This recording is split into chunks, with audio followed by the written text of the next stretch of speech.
You want to know how to make a great sequel to an already good game? You gotta take all them good things about the original and then improve on everything. It seems pretty simple, right? Well, it's simple for Insomniac, cause they bloody did it. There was probably a lot more to it than that, but I didn't really know how to start this video, so...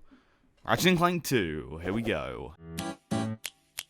Ratchet and Clank 2, otherwise known as Ratchet and Clank Going Commando, is the sequel to the original Ratchet and Clank, released in 2003, starring two of Sony's newest mascots, Ratchet and Clank. I guess the game title kinda gave that away. Just gonna quickly say that much like in my Ratchet and Clank 1 review, I'll be playing this game using the HD collection for the PS3. And yes, I know they had a bunch of graphical glitches and whatnot, but it was easier to get footage, so...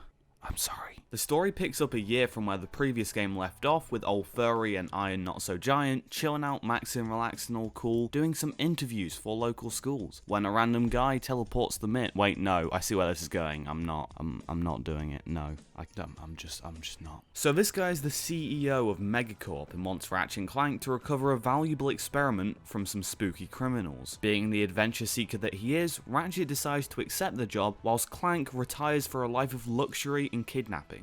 After saving Clank and the proto-pair, our heroes are bamboozled by Mr. CEO person who, cough cough, accidentally ejects them from his ship. After being deserted on a planet, Ratchet and Frank find out that this thief person was actually a good thief lady who was trying to stop the experiment from getting out, as it was pretty evil and stuff. But I mean, I don't know how evil it could have been. I mean, look at it's really, look at how cute he is. He's a really cute little proto-pet. I want one.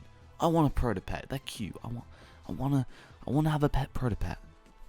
It's cute. Ratchet and Clank are later thrown into a prison, of which they quickly break out of, and then go on to save Angela, the thief lady, from some thugs. Ratchet and Clank decide that it's time to end all of this hullabaloo by going to the Megacorp HQ, where they find that Captain Quark was using these experiments to make him look like a hero again, and was also the CEO bloke in disguise. Oh my god. So then this blue furball mutates into a bigger furball, which promptly eats Quark. Ratchet then kills the big ball, and then the real CEO is saved from being locked in a closet. In all honesty, I would say that this game has one of the most forgettable storylines in the entire franchise, but it still isn't anything terrible, and the writing is still fantastic as always, offering up some pretty funny dialogue. It's just the story. It lacks any kind of impact or suspense. Hell, it doesn't even feel like the stakes are that high. In Ratchet and Clank 1, you had to save the galaxy from Drek, who was just destroying planets, whereas here you have to save the galaxy again, but from an adorable plush blue ball. Not as threatening. In terms of gameplay, everything from the original game is refined to make a tighter controlling experience, with some much needed new inclusions in the form of strafing and the game pausing when changing weapons. As always, the combat is fluent and fun, with the controls being incredibly responsive. It's pretty darn good if I do say so myself. There's also these ship segments, which are...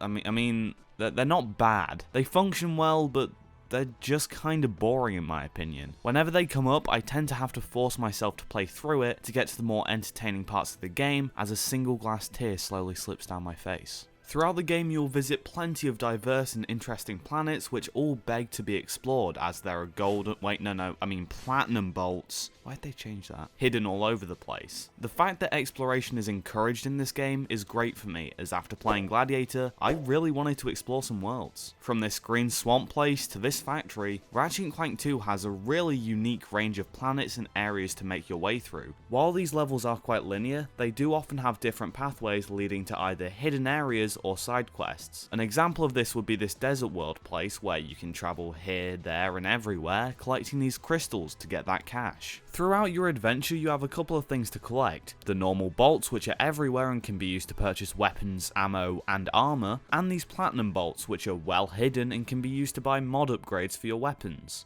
I like it. Collecting things is fun. In terms of weapons, this game has the whole shebang. It definitely trumps the first game in terms of the arsenal, with fan favourite weapons in the form of the bouncer and the mini turret gun. To top off the insane range of weapons, Insomniac decided to let the player obtain certain weapons from the original game for free if they had a Ratchet and Clank 1 save file on their memory card. That's pretty sweet if you ask me. But why would you ask me? I'm just some random person on the internet just talking about games and shit. A welcome addition to this game is the new leveling up system, which allows you to level each weapon up, apart from the wrench and the original game weapons, once, making them more powerful. This really gives incentive to use every single weapon at your disposal to make them stronger, and then in turn, make you stronger. The only downside to the weapon leveling is the fact that you can only level them up once, but since this was Insomniac's first foray into weapon leveling, I'll give them a pass. Especially since they upped the level cap for Ratchet and Clank 3. Alongside the weapon leveling, you're also able to level up Ratchet, giving him more health by killing enemies. I much prefer this over getting a certain amount of bolts and then buying a health kit off that one sketchy bloke in the first game, as it does not feel like a chore but instead is a reward for being a brutal murderer. I like it.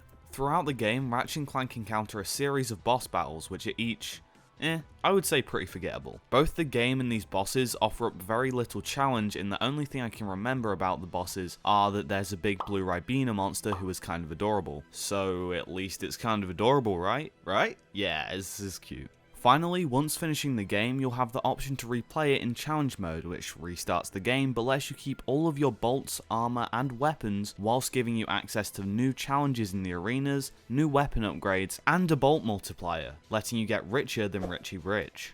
And he's pretty darn rich. Overall, Ratchet and Clank 2 is a fantastic sequel which feels like a natural progression from the first title in the series. While it does have a few flaws, mostly being the game's difficulty and the pretty bland story, there's a lot to enjoy here, and if you haven't already played it, then do it. Play it.